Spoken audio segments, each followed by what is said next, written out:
पहले कि वो गुंडे उसे मारना शुरू कर दे, उनसे शांति से बात करने में ही समझदारी थी। रुक जा, अभिनव अचानक चिल्ला पड़ा। तेरे लिए मैं एक अच्छा ऑफर बनाता हूं, तू मुझे छोड़, मैं तुझे डबल पैसा दूंगा। पैसों से बिकने वाले गुंडे लगता है क्या हम तुझे, हैं? सुनो सभी लोग, मार मार के पल्प बना दो, फिर इसको देवेन भाई के सामने ले जाकर पटक देंगे। काली टी शर्ट पहने उस हट्टे कट्टे गुंडे ने चिल्लाया, जिसकी तुरंत बाद ही उसके सारे आदमी बल्लू के हाथ से लाठी उठाकर अभिनव की ओर दौड़ पड़े। चेयर पर बंधा हुआ अभिनव अब उन गुंडों से कैसे निपटने वाला था। अभिनव को देवेन के गुंडों ने किडनैप कर लिया था और अब वो लाठी हाथ में पकड़े उसे मारने के लिए दौड़ भी पड़े थे। चेयर से बंधे अभिनव के पास फिलहाल बचने के लिए चेयर के साथ पीछे गिरने के अलावा और कोई ऑप्शन नहीं था। अपनी पीठ पर जोर देकर वो चेयर के साथ पीछे गिर गया और पहले गुंडे की लाठी हवा को काटते हुए खाली चली गई। हालांकि दूसरे गुंडे की लाठी जो उसने थोड़ी नीचे घुमाई थी, चेयर से टकरा गई और अभिनव के पैर पर बंधी रस्सी में अटक गई। हड़बड़ी में अपनी लाठी को निकालते हुए ही उसने गलती से अभिनव के पैर की रस्सी भी खोल डाली और उसी वक्त बहुत बुरी लात भी खा ली। अबे गधे, रस्सी क्यों खोली उसकी? गुंडों का लीडर उस नाकामयाब गुंडे को पीछे खींचता हुआ उस पर चिल्ला पड़ा। तीसरा गुंडा भी अपनी लाठी लेकर अभिनव को मारने आ ही रहा था कि अब अभिनव अपने पैरों पर खड़ा हो गया। वो चेयर अभी भी उसके हाथों से बंधी हुई थी और उसने उसका फायदा उठाने की सोची। पास आ रहे गुंडे के सामने अभिनव झटके से पलट गया और वो गुंडा उस कुर्सी की चारों टांगों से एक साथ लात खाकर दूर जा गिरा। भाई, ये तो डेंजर है, कहीं लेने के देने ना पड़ जाए। साइड में खड़े बल्लू ने अपने बॉस से कहा। अपनी पीठ पर चेयर लिए दूर खड़ा अभिनव उन लोगों के चेहरे को देखकर ही समझ गया था कि वो लोग अभिनव से घबरा गए हैं। ऐसे में अभिनव जोर से हंसा और अपनी चेयर से उन लोगों को सांड की तरह उड़ाने दौड़ पड़ा। वो लोग भी दुम दबाकर वहां से भाग निकले। अभिनव उन्हें इस तरह से भागता देखकर जोर जोर से हंस रहा था। तभी उसे एहसास हुआ कि उसका सिर जोर से दुख रहा है। उसके सिर पर चोट लगी थी और उस चोट की वजह से अभिनव को चक्कर आ रहे थे। खून रिसकर अभिनव के होठों तक आ गया था। इससे पहले कि अभिनव पूरी तरह से बेहोश हो जाता, उसने जैसे तैसे उस कुर्सी से छुटकारा पाया और अपना फोन निकालकर अकरम का नंबर डायल कर दिया। इस वक्त अकरम ही उसके सबसे करीब था। लगभग आधे घंटे के बाद अकरम अभिनव के पास पहुंच चुका था। बेसमेंट से बाहर निकलकर अभिनव एक सुनसान सड़क पर अधमरा सा लेटा हुआ था। उसकी हालत अब और भी ज्यादा खराब थी। टाइगर, ये सब कैसे हुआ? घबराए हुए अकरम ने अभिनव के पास आकर पूछा। मुझे कुछ लोगों ने किडनैप कर लिया था, लेकिन अभी मैं ठीक हूँ। अभिनव ने अध खुली आंखों से अकरम को देखते हुए कहा। उसके सिर में तेज दर्द हो रहा था। अकरम ने कहा, घबराओ मत, मैं एम्बुलेंस बुलाता हूँ। इस पर अभिनव ने कहा, नहीं, उसकी जरूरत नहीं है, मैं ठीक हूँ, मुझे बस घर जाना है, मुझे घर तक छोड़ दो। और सड़क की दूसरी तरफ इशारा करने लगा, जहां उसका घर था। लेकिन अकरम को नहीं लग रहा था कि उसे इस वक्त घर जाना चाहिए था। अकरम ने कहा, टाइगर, खून बहुत बह रहा है, ऐसे में घर जाना? अभिनव ने अकरम की बात काटते हुए कहा, मैं ठीक हूँ अकरम, मुझे बस घर छोड़ दो। अकरम ने देखा कि अभिनव के चेहरे पर मुस्कान थी। ऐसे में अकरम ने अभिनव को उठने में मदद की और उसे अभिनव की गाड़ी तक ले आया। अकरम ने अपनी गाड़ी वहीं छोड़ दी और अभिनव को जैसे तैसे गाड़ी में बैठा दिया। दोनों अभिनव के घर जाने के लिए रवाना हो गए। गाड़ी में अकरम ने अभिनव से कहा, मैं तुम्हें कल सुबह फोन करूंगा, अगर तुम्हारी कंडीशन ठीक नहीं रही तो फिर हम हॉस्पिटल चलेंगे। अभिनव ने किसी सीधे बच्चे की तरह अकरम की बात पर हाँ में सिर हिला दिया। उसके सिर से खून अभी भी टपकता जा रहा था। कुछ देर बाद जब अभिनव अनन्या के घर के बाहर पहुंचा तो उसकी जान में जान आ गई। उसने गहरी सांस ली। वह बेहतर महसूस कर रहा था और वो जानता था कि रात भर की नींद उसकी हालत और ठीक कर देगी। अभिनव ने जैसे ही घर का दरवाजा खोला तो उसे अंदर से कुछ लोगों की जोर से हंसने की आवाजें आई। अभिनव अंदर आया तो उसने देखा कि शर्मिला, राजीव, अनन्या और चिराग साथ बैठकर डिनर कर रहे थे। ये देखकर अभिनव को शक हुआ। उसे समझ नहीं आया कि ये लोग इतनी देर रात को डिनर क्यों कर रहे हैं। फिर जब अभिनव ने चिराग को देखा तो उसे और ज्यादा जलन होने लगी। ना सिर्फ चिराग ने टेबल पर अभिनव की जगह ले ली थी, बल्कि उसने अनन्या को भी अपने ठीक पास में बैठा लिया था।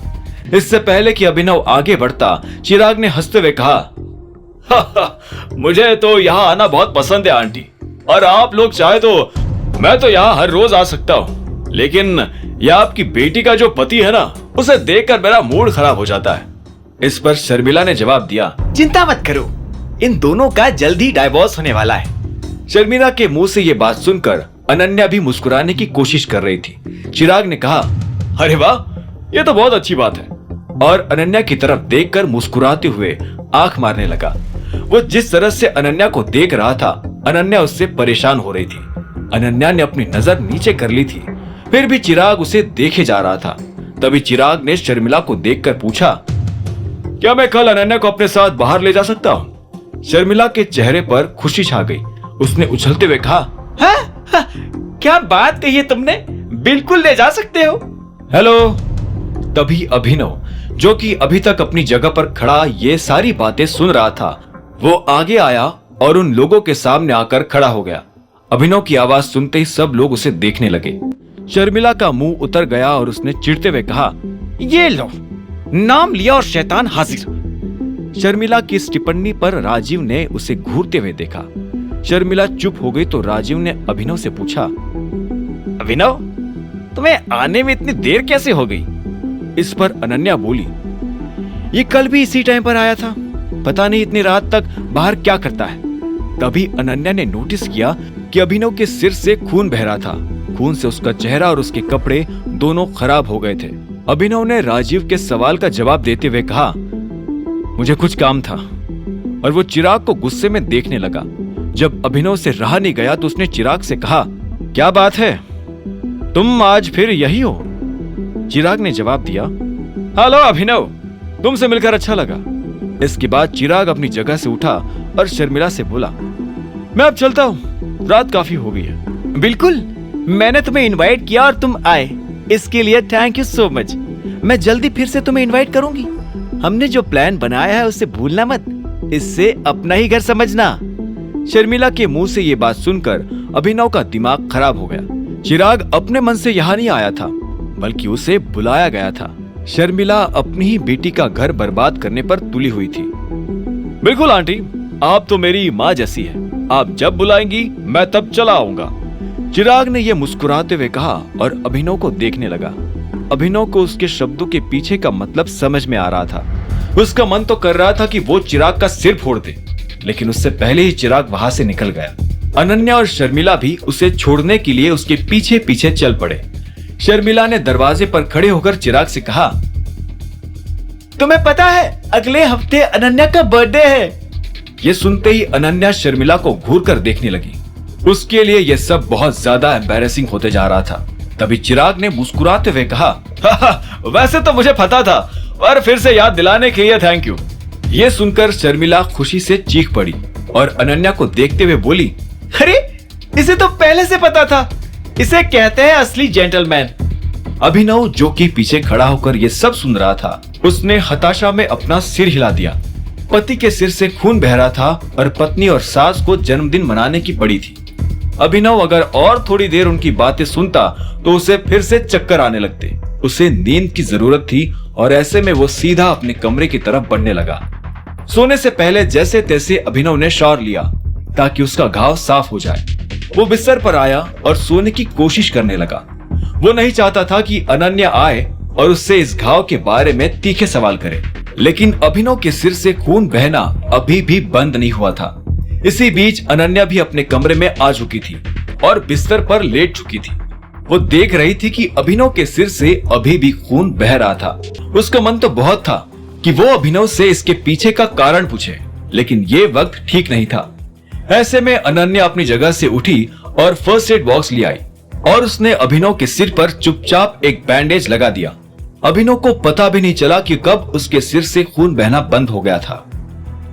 अगली सुबह जब अभिनव की नींद खुली तो उसे काफी बेहतर महसूस हो रहा था। उसने देखा कि अनन्या भी उठ चुकी थी और उसके सामने खड़ी थी। जैसे ही अनन्या की नजर अभिनव से मिली तो अनन्या ने पूछा, क्या तुम मुझे बता सकते हो कि रोज रोज मेरी जिंदगी नरक बनाने के अलग अलग तरीके तुम कहां से लाते हो? अभिनव उसकी बात का कोई जवाब नहीं दे पाया। भले ही अनन्या गुस्से में थी, लेकिन वो गुस्से में और भी सुंदर लग रही थी। मैं तुमसे बात कर रही हूँ, बहरे तो नहीं हो गए? ठीक से सुनाई तो दे रहा है ना? अनन्या ने अभिनव की आंखों के सामने चुटकी बजाते हुए पूछा।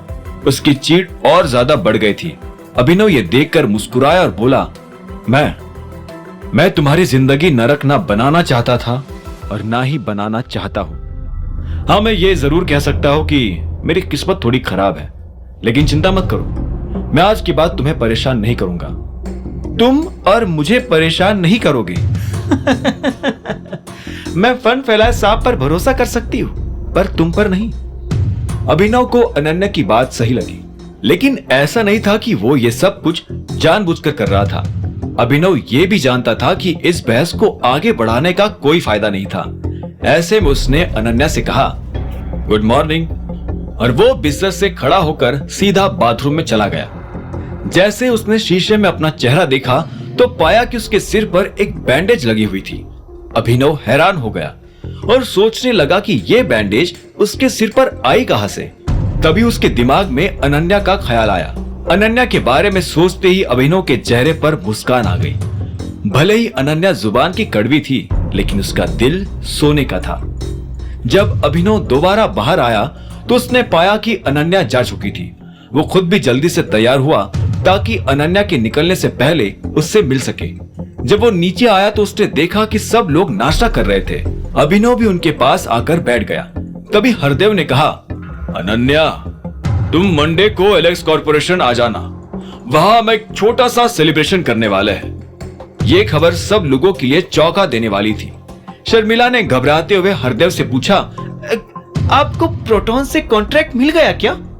हरदेव ने इस सवाल के जवाब में मुस्कुराते हुए हाँ में सिर हिला दिया और कहा, ये कॉन्ट्रैक्ट हमारी कंपनी की किस्मत बदल कर रख देगा। अब हमारी कंपनी को नई ऊंचाई छूने से कोई नहीं रोक सकता। हरदेव तो खुश थे, लेकिन शर्मिला अभी भी नर्वस थी। उसने पूछा, तो ये कॉन्ट्रैक्ट लेकर कौन आया है, सनी या अनन्या? ये सवाल करते ही शर्मिला अनन्या को देखने लगी। अनन्या ने अपना सिर झुकाया हुआ था और उसका सारा ध्यान खाने में था। वो ऐसे दिखा रही थी जैसे उसे कुछ सुनाई ही नहीं दे रहा हो। शर्मिला ने उसके पैर पर पैर मारते हुए धीरे से कहा, अनन्या। अनन्या ने ऊपर देखा और बोली, सनी ही लाया है, और कौन लाएगा? हरदेव ने कहा। यह सुनते ही अभिनव ने अनन्या की तरफ देखा। उसे अपने कानों पर विश्वास नहीं हो रहा था। उसने रानी से साफ साफ कहा था कि वो ये डील रोक दे। उसे समझ नहीं आ रहा था कि रानी ने उसकी बात क्यों नहीं मानी थी। अभिनव को लगा कि रानी ने उसके साथ बहुत बड़ा धोखा किया है। वो नाश्ता खत्म होते ही रानी को फोन लगाकर बुरी तरह से फटकारने वाला था। तभी हरदेव ने कहा, हालांकि अनन्या ने भी भरपूर कोशिश की थी कि वो यह डील ले आए, मैं इसलिए उसे पार्टी में बुला रहा हूँ। ये सुनते ही अभिनव और ज्यादा जलभुन उठा। घायल अभिनव के सिर पर अनन्या ने बैंडेज लगाकर उसे चौंका दिया था, लेकिन अभिनव को उससे बड़ा झटका तब लगा जब उसे पता चला कि उसकी सेक्रेटरी रानी ने उसकी बात नहीं मानी।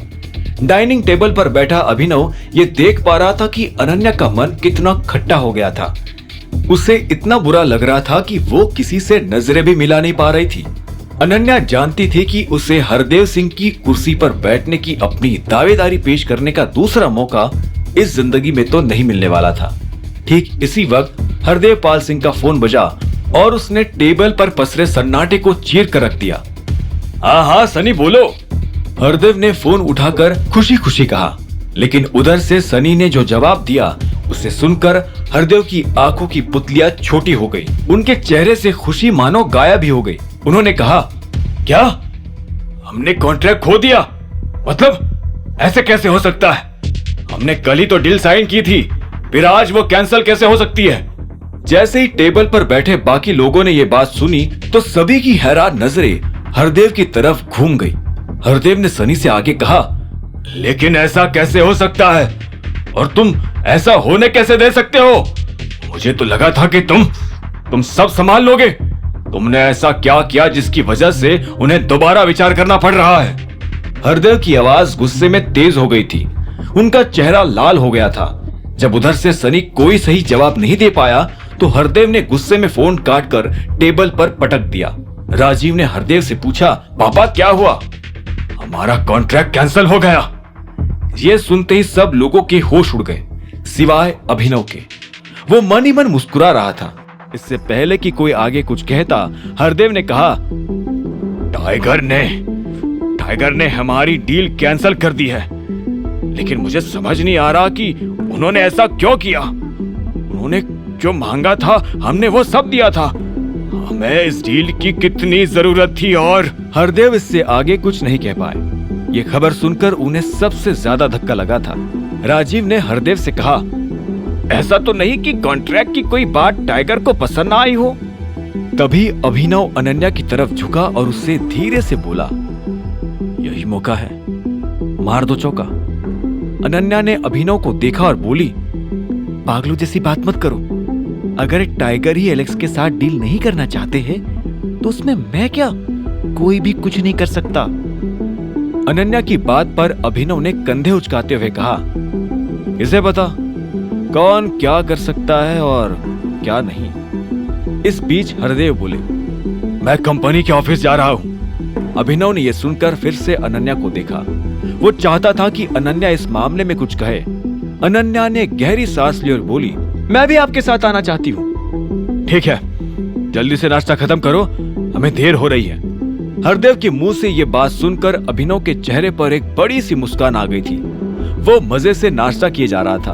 उसे सनी पर दया आ रही थी।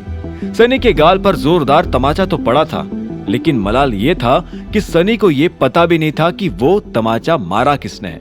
नाश्ता हो जाने के बाद अनन्या और हरदेव एलेक्स के ऑफिस चले गए। राजीव और शर्मिला भी अपने काम से निकल गए थे। शर्मिला ने जाते जाते अभिनव से कहा, ये सारे बर्तन साफ कर देना। यह सुनते ही अभिनव का मन किया कि वो शर्मिला का मुंह तोड़ दे। अगर वो अनन्या की मां नहीं होती तो अभिनव उसे ऐसा सबक सिखाता कि वो जिंदगी भर याद रखती। घर में काम करने वाली नौकरानियों का अंबार लगा हुआ था, फिर भी वो बर्तन अभिनव से धुलवाती थी। अभिनव ने अपने आप को शांत किया और सारे बर्तन धो दिए। जैसे ही वो रसोई से बाहर आया तो इतने में उसका फोन बज उठा। ये अकरम का फोन था। हेलो अकरम, अभिनव ने मुस्कुराते हुए कहा और सीधे अपने कमरे की तरफ बढ़ने लगा। आगे की कहानी जानने के लिए देखें अगला एपिसोड सिर्फ पॉकेट एफएम के यूट्यूब चैनल पर, और द रिटर्न ऑफ टाइगर के सारे एपिसोड्स को सुनने के लिए डिस्क्रिप्शन में दी लिंक से डाउनलोड करें पॉकेट एफएम ऐप।